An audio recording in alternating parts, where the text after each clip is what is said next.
നമസ്കാരം, ഞാൻ ശ്രീകുട്ടി ശ്രീകുമാർ.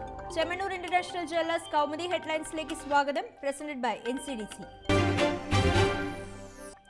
അന്വേഷണത്തിന് ഒരുക്കം. ബന്ധുനിയമന വിവാദത്തിൽ ജയരാജനെതിരെ ത്വരിത പരിശോധനയ്ക്കൊരുങ്ങി വിജിലൻസ്. നിയമന ഉത്തരവ് റദ്ദാക്കിയെങ്കിലും വ്യവസായ മന്ത്രി പ്രഥമ ദൃഷ്ട്യാ അഴിമതി നടത്തിയെന്ന് നിഗമനം. അന്തിമ തീരുമാനം വിജിലൻസ് ഡയറക്ടർ ജേക്കബ് തോമസ് വ്യാഴാഴ്ച കേരളത്തിലെത്തിയ ശേഷം. അന്വേഷണത്തിന് വഴിയൊരുങ്ങിയത് പ്രതിപക്ഷ നേതാവ് രമേശ് ചെന്നിത്തലയുടെയും BJP നേതാക്കളായ V മുരളീധരന്റെയും K സുരേന്ദ്രന്റെയും പരാതിയുടെ അടിസ്ഥാനത്തിൽ സ്വജനപക്ഷപാതം അഴിമതിയായി കണ്ട് മന്ത്രിക്കെതിരെ കേസെടുക്കണമെന്ന് ആവശ്യം. അതിനിടെ ബന്ധുനിയമനത്തിൽ കോടിയേരിക്ക് കേന്ദ്ര കമ്മിറ്റി അംഗം MC ജോസഫൈന്റെ പരാതി.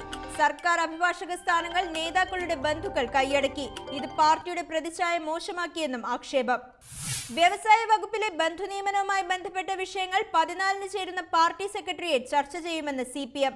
നേതാക്കൾക്കിടയിൽ തന്നെ നിയമനം അവമതിപ്പുണ്ടാക്കിയ സാഹചര്യത്തിൽ ജയരാജനെതിരെ കടുത്ത നടപടിക്കും സാധ്യത. ആശങ്ക അകലാതെ. തമിഴ്നാട്ടിൽ ജയലളിതയെ വകുപ്പില്ലാ മുഖ്യമന്ത്രിയാക്കിയ ഗവർണറുടെ ഉത്തരവ് സ്വാഗതം ചെയ്ത് DMK. ജയയുടെ ആശുപത്രിവാസം നീളുമെന്നുറപ്പായതോടെ ധനമന്ത്രിയായ O പനീർശെൽവത്തിന് വിട്ടു നൽകിയത് ആഭ്യന്തരം, റവന്യൂ, പൊതുഭരണം എന്നീ വകുപ്പുകൾ. ജയലളിത തിരിച്ചു വരുന്നതുവരെ മന്ത്രിസഭാ യോഗങ്ങളിൽ പനീർശെൽവം അധ്യക്ഷത വഹിക്കും. ഭരണമാറ്റം മുഖ്യമന്ത്രിയുടെ നിർദ്ദേശപ്രകാരം എന്ന വിശദീകരണവും ശ്രദ്ധേയം. തമിഴ്നാട്ടിൽ ഇടക്കാല മുഖ്യമന്ത്രി വേണമെന്ന പ്രതിപക്ഷ ആവശ്യം DMK നേരത്തെ തള്ളിയിരുന്നു. അതേസമയം ചെന്നൈ അപ്പോളോ ആശുപത്രിയിൽ കഴിയുന്ന ജയയുടെ ആരോഗ്യനിലയിൽ മാറ്റമില്ലെന്ന് വിവരം. BJP ദേശീയ അധ്യക്ഷൻ അമിത്ഷായും ധനമന്ത്രി അരുൺ ജെയ്റ്റ്ലിയും ഇന്ന് മുഖ്യമന്ത്രിയെ കാണും. കടുത്ത പനിയെയും നിർജ്ജലീകരണത്തെയും തുടർന്ന് ജയലളിതയെ ആശുപത്രിയിൽ പ്രവേശിപ്പിച്ചത് സെപ്റ്റംബർ 22-ന്. നിലയ്ക്കാത്ത വെടിയൊച്ച.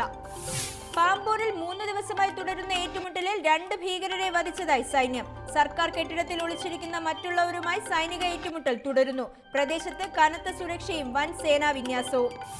അതിനിടെ ഭീകരവാദ വിഷയത്തിൽ പാകിസ്ഥാന് വീണ്ടും ഇന്ത്യയുടെ മുന്നറിയിപ്പ്. സർക്കാരും തീവ്രവാദികളും തമ്മിൽ ഒത്തുകളിയെന്ന ആരോപണം. തീവ്രവാദത്തെ പ്രോത്സാഹിപ്പിക്കുന്നതാണ് ഏറ്റവും വലിയ ഭീഷണിയെന്നും ഇന്ത്യ. താലിബാൻ ക്രൂരത. അഫ്ഗാനിസ്ഥാനിൽ വീണ്ടും താലിബാൻ ആക്രമണം. തലസ്ഥാനമായ കാബൂളിലെ ഷിയ പള്ളിയിൽ പ്രാർത്ഥനയ്ക്കിടെ നടത്തിയ വെടിവെപ്പിൽ പോലീസുകാരുൾപ്പെടെ കൊല്ലപ്പെട്ടത് 14 പേർ. നിരവധി പേർക്ക് പരിക്ക്. ആക്രമണം നടത്തിയ ഭീകരരെ വധിച്ചതായി സുരക്ഷാ സേന. ഇനി ഇന്നത്തെ സ്വർണം വെള്ളി നിരക്കുകൾ.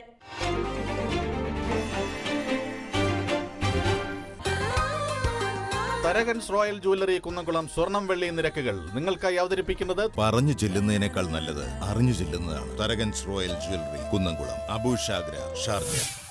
സ്വർണം ഗ്രാമിന് 2780 രൂപ, പവൻ 22,240 രൂപ, വെള്ളി ഗ്രാമിന് 51 രൂപ.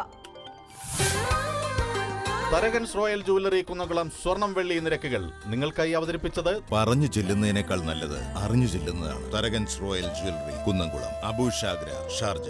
Chemmanur international jewellers Kaumudi headlines presented by NCDC സമാപിക്കുന്നു. അടുത്ത ഹെഡ്ലൈൻസ് 1 മണിക്കൂറിന് ശേഷം. നമസ്കാരം.